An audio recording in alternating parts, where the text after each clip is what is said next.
This is FNN, where we get facts, not nonsense. Okay, so today, our storyline. The Biden administration issued Russia more than 500 new sanctions after Alexei Navalny's death and the ongoing war that remains in Ukraine. Today is more or less the 2-year anniversary of that. So it's the largest sanctions in 2 years by the U.S. since Russia invaded Ukraine. In a statement, Biden said Ukraine is running out of ammunition and history is watching, a phrase that he has used multiple times over the last few weeks. He called on the House to pass aid for Ukraine. There was an aid bill passed by the Senate being stalled in the House by Speaker Mike Johnson, mainly due to Trump's opposition to it. Biden met with the wife and daughter of Alexei Navalny yesterday, expressing his condolences for his death and inherently blaming Vladimir Putin for Navalny's death, which Trump did not. Russia's U.S. ambassador responded with a message on Telegram saying, "Doesn't Washington realize sanctions won't take us down?" So we will see what the official Russian response is to this at a later date.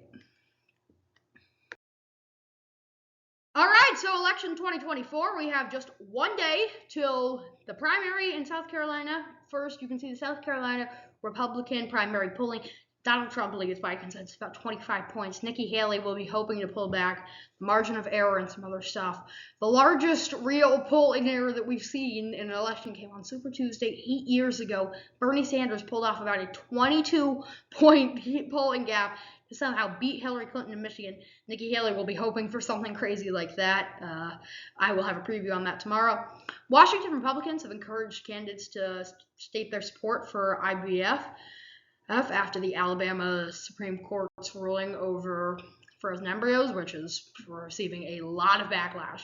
And at CPAC this week, vice presidential auditions for the next Republican nominee. Coming up, Trump's VP's shortlist, Trump is expected to be the nominee, currently includes Ron DeSantis, Tim Scott, Vivek Ramaswamy, Kristi Noem, and Representative Byron Donalds. All right, so your news for February 23rd.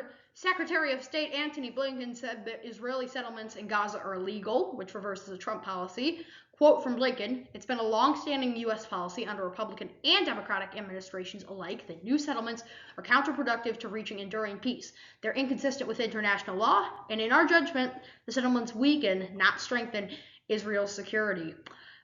The U.S. is calling for many hostage deals before an official ceasefire is approved in this situation. For stocks, it was a mixed day. The Dow was up 62.75, or about 1/6%, breaking a high. NASDAQ hovered above its record close, but finished the day down 44.80, or about 3/10. And the S&P was just fractionally up, but enough to set another record high. All right, so in U.S. temperatures, so high temperatures today.